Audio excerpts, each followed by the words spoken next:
So we are slowly but surely closing in on review number 700, and yet I have never ever reviewed a custom aircraft model.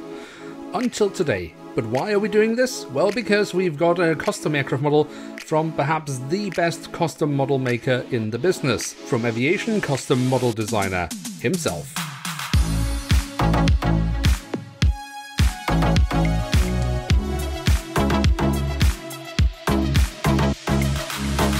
So with that, hello and welcome to a new episode of Review, where we today will take a closer look at a Boeing 737-800BCF of ASL Airlines Belgium. Now, the aircraft model itself is based on a model from Sky 500, which we can also see in the box, because obviously he has just reused the box, which is totally fine. At the front we have a sticker saying that it is an ASL aircraft model inside. That's great. We have the cutout.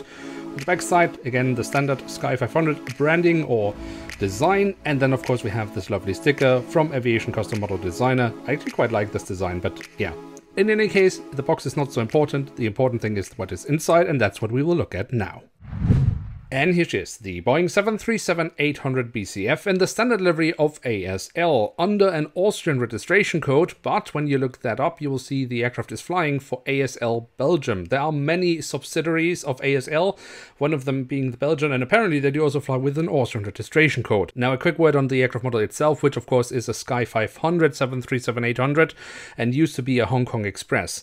Now, this has then been customized into this ASL. This means some details might have been removed and then been replaced with decal papers, and we will dig into what that is all about. But firstly, I'd simply just like to go through the aircraft model to see what actually can we find on the aircraft model. And so when we look at the tail of the aircraft, we find on the vertical stabilizer the ASL color scheme. On the fuselage, we then find the before mentioned Austrian registration code of the aircraft, and therefore also the Austrian flag. Towards the very tail of the aircraft, we then find one of the few details that I'm sure is still remaining from the original aircraft, and that's of course the APU exhaust. Then at the front of the aircraft and across the fuselage we find the ASL writing and branding. Then of course we also have the main cargo hatch, given that this is a converted freighter. We also find a few small detailings in that cargo hatch, and of course some static boards and markings, which is really lovely. Do also notice how many details there actually are at the front cabin door. Very nice indeed. And that of course leads us straight to the cockpit section itself, where we also can find some really lovely details, like for example the pedal tubes, and you could think that they maybe are a leftover of the original aircraft model, but no, they have been added on decal paper, or however he managed to do that. And it's the same thing with the cockpit windows. Now, when I look at the original aircraft model, I do believe that the windows are a little bit lighter in the grey tone. So I'm not entirely sure here if he has actually added a new set of cockpit windows with window wipers, or if this is still part of the original aircraft model.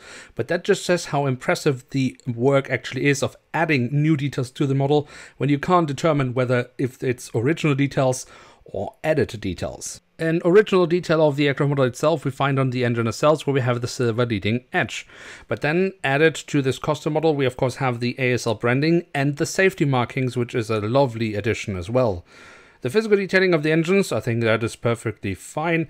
Also here from the front we can see the engine fan blades. Then we can see on the fuselage, just above the wings, we have the now deactivated emergency exits. Of course, they're not really in use anymore. And from there, we can also take a quick look at the wings, which we should definitely take a closer look at, starting off with the top side. Now, here we have the different flap slats and spoilers. Unfortunately, a little bit drowned away by the original paint on the wings. We do also have the emergency exit, which is quite funny, again, because, of course, they're not really in use, but it's still there, so that's great. The underside of the wings also has some nice physical detailing, and even nicer detail that easily could be forgotten is the full registration code, but it has been added here, so that is really awesome. Then of course we also have the winglets with the 737-800, and I think Sky 500 in this case has done a good job with that. And then a final detail on the wings, which is a leftover from the original, and that is the landing lights, and that is of course always awesome to see on a Sky 500 model. Then we have the landing gear. That is the standard landing gear that Sky 500 used for the 737s, not that they made that many of them.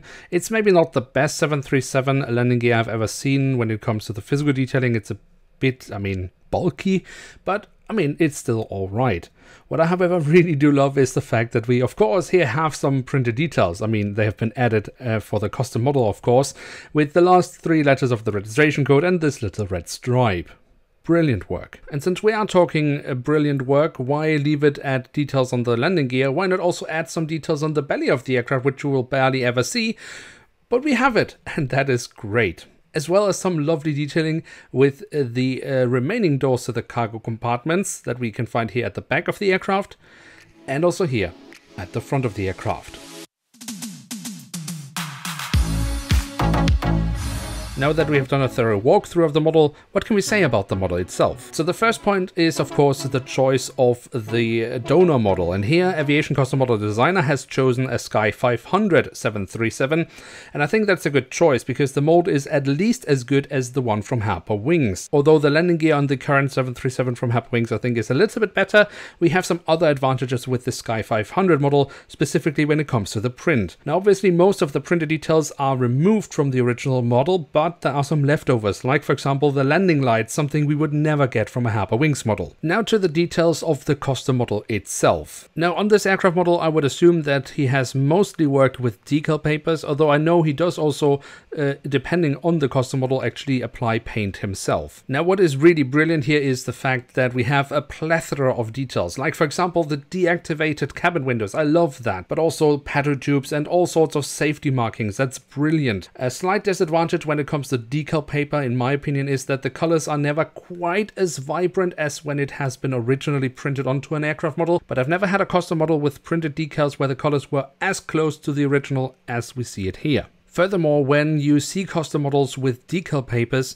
you often have small edges that you can find around the aircraft model where these decal papers have been applied, and I have not seen it anywhere on this aircraft model. I have never ever had a custom model where I genuinely had to check up if a detail was added or was from the original donor model, and I had to do that with several details on this aircraft model. This just tells you how amazing the work of Aviation Custom Model Designer is. And of course, when we with the camera go really close to some of the details, there might not be super sharp, but seriously, when you hold the model in your hand, you would never see a difference, apart from you have many more details than what you would get from an aircraft model coming out of a factory. And of course, it's not cheap. I mean, actually, I got this really cheap for 60 euros because I picked it up at a fair. I got another model for 70 euros. But when you consider that you pay for the donor model, then you pay for materials and of course also a bit of time that goes into creating these models, then I think the price is quite fair. If you didn't pick it up yourself, you'd probably end up somewhere between 70 and 90 euros, which is of course why you would probably only make these models for models that you really desperately want and just can't get otherwise. But my god, it is worth it. So yeah, have you ever considered getting a custom model, or have you already gotten some? Let me know in the comment section below. And with that, we have reached the end of this episode. If you have enjoyed it, feel free to leave a like. And of course, if you're new around here, why not hit subscribe? With that, thanks so much for watching. Hope to see you soon again. I'm checking out, and bye.